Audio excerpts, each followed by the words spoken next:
There once lived a boy who lived in a village, and in that village he lived with 42 other people, men, women and children, all who had lives of their own. This was a simple time, not much happened apart from the occasional plundering from the other tribes and villages. Which brings me back to the boy.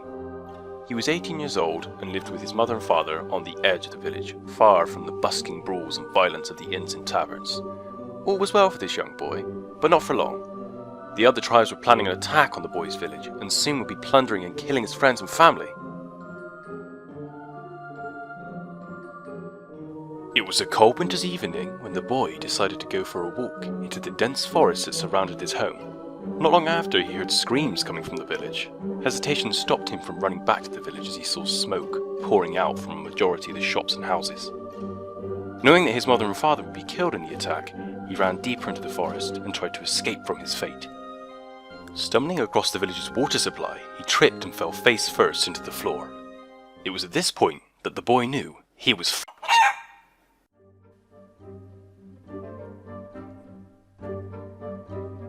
The boy had badly wounded his head and was in need of medical attention. Unsure of what to do, he pressed on towards the mountains that loomed ahead of him, their icy peaks towering above the clouds. He had heard stories of ancient and forgotten temples that were hidden in the mountains, and a shadowy cult named the Yin Clan. Many had hiked the mountainous slopes in order to discover vast treasures and great fortunes. However, none had returned from the journey. Making his way up the mountain paths and deeper into the cold, icy fringe that lay before him, the boy knew he was not returning to his village anytime soon. Glancing across a small opening in the mountain ridge, the boy felt his concussion becoming quite the burden and knew he was on the verge of collapsing.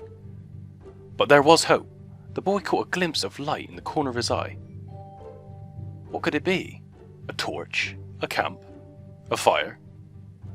Knowing that there was hope, the boy summoned his energy to press on and reach the light.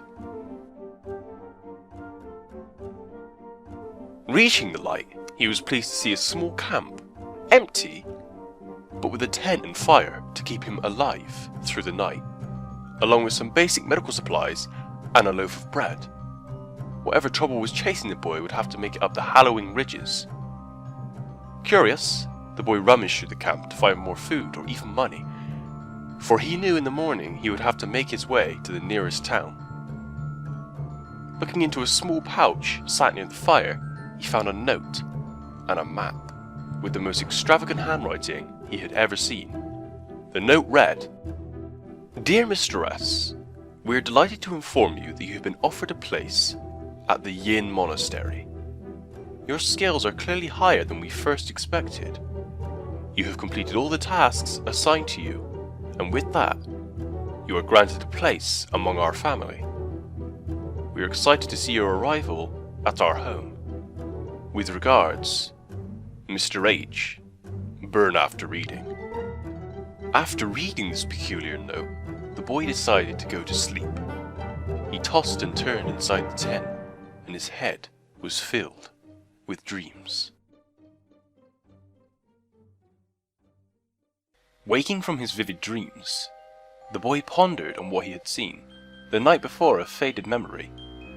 Something was driving him, a feeling deep inside his soul, telling him to go on an epic journey. As he crawled outside the tent and into the new day, the sun gleamed down upon him. His head was still badly bruised, so he put together a basic bandage from the supplies left at the camp. All of a sudden, a tremendous urge of courage overcame him as he wrapped the rag around his head, forming in the shape of a headband. The boy looked out toward the distant lands. With the map in hand, he knew what he had to do. But what was that feeling? What was this overwhelming urge to follow the map? This wasn't his journey to take, but nevertheless, he took his first steps towards the Yin Monastery. Relics are currency which can be used to purchase special items for your ninja, including weapons and equipment. You can find relics everywhere. Some are hard to find. But hey, fortune favors the brave. Click the left mouse button to throw a shuriken. Shurikens can be used to destroy obstacles such as walls. You can find treasure chests, just like this one, all throughout your journey, and restock on shurikens. Oh, it would be a shame if you fell right now, wouldn't it?